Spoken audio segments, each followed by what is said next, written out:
सुप्रभात। MA final तृतीय प्रश्न पत्र महाकवि भास की शैली का आज हम अध्ययन करेंगे। महाकवि भास की शैली अपनी विशिष्ट महत्ता रखती है। इनकी शैली में व्यंजकता तथा प्रभावोत्पादकता का मणिकांचन संयोग है। लघु वाक्यों में गंभीर तथा रसपेशल भावों की व्यंजना अपना विशेष महत्व रखती है।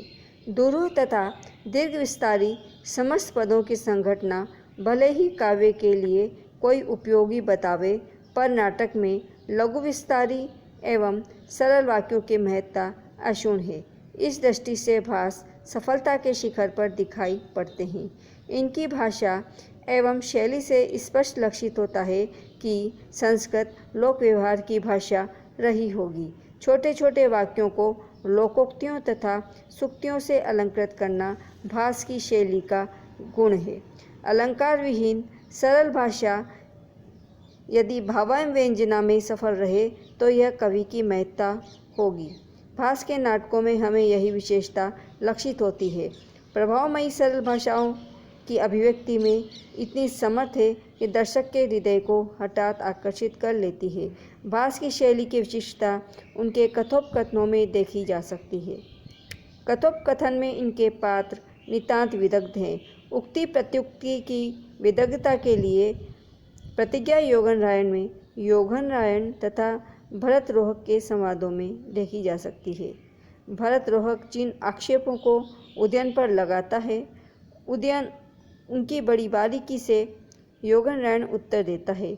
उक्ति प्रत्युक्तों के बीच कहीं कहीं ऐसी अप्रत्याशित घटनाएं आ जाती है जो नाटकीय रस चवन्ना में अतीव मिठास ला देती है। उदाहरण के लिए प्रतिज्ञा नाटक में जब महासेन अपनी स्त्री से वसुदत्ता के वर के विषय में विषय विमर्श कर रहे हैं, उसी समय कंचुकी सहसा प्रवेश कर उदयन का नाम लेता है।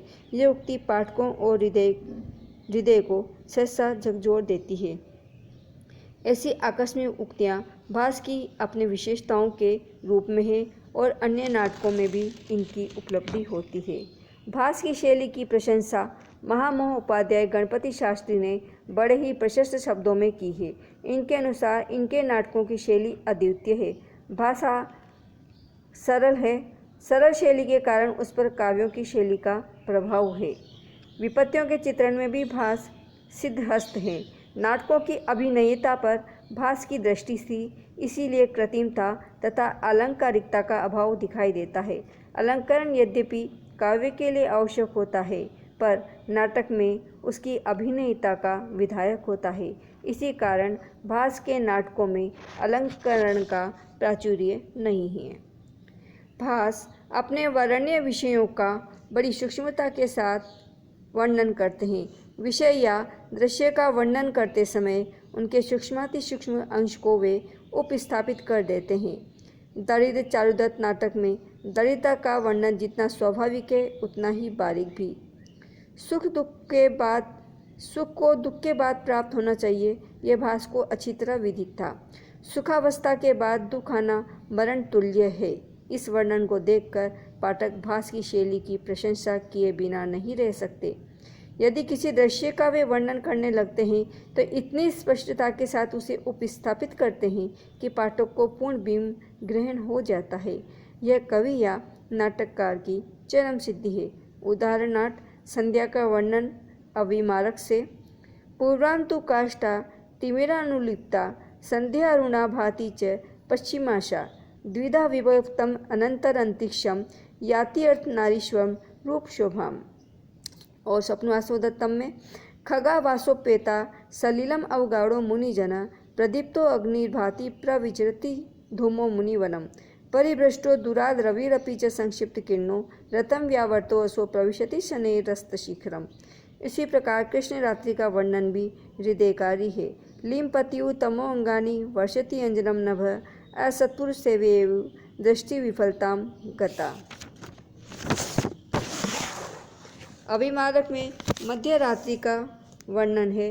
तिमिरम इव वहंती मार्ग नद्य पुल्य निभा प्रतिभांति हमर्यमाला तमसी दश दिशो निमग्न रूपा पलवतरणीय इवायम अंधकार है।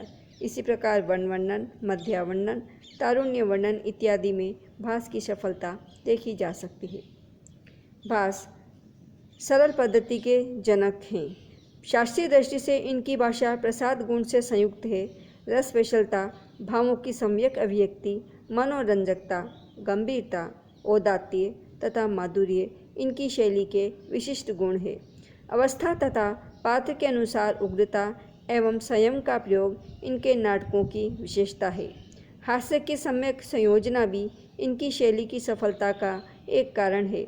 स्वप्नवासवदत्तम का यह विदूषक नहीं जानता कि राजा का नाम ब्रह्मदत्त है या नगर का, तो चारुदत्त का प्रतिनायक शकार उससे भी घोर मूर्ख निकलता है। उसकी उक्तियाँ रस विद्धि में सहायक होती है।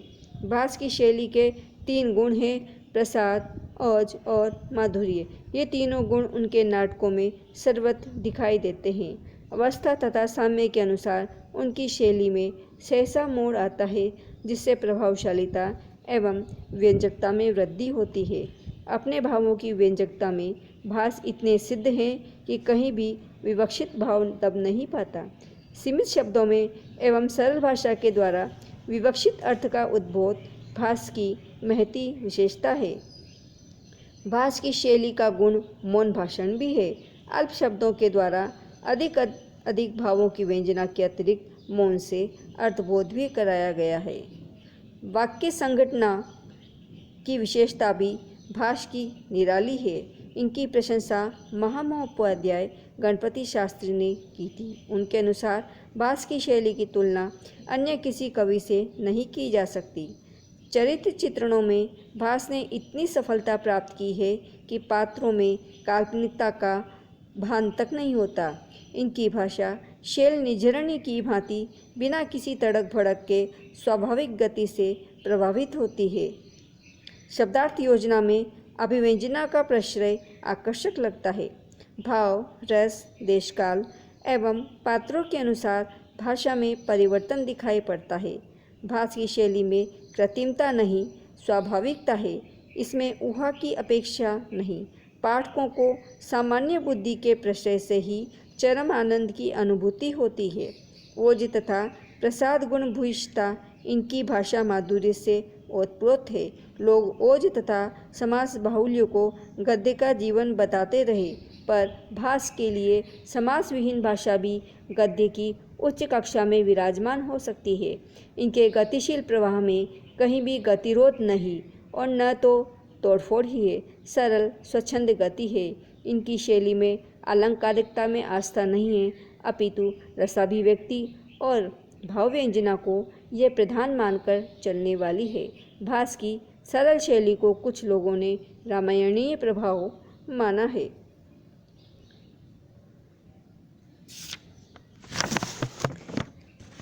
रस तथा भावों की प्रतीति में इनके दृश्य सहायक हुए हैं। इसी कारण समीक्षकों ने इन्हें मौन के आचार्य विशेषण से विभूषित किया है। भास की शैली के अपने विशेष गुण हैं। परवर्ती कवियों और नाटककारों पर इसका प्रभाव पड़ा है, फिर भी वह अपना पार्थक्य स्थिर रखे और अपनी महत्ता को संजोए हुए हैं। धन्यवाद।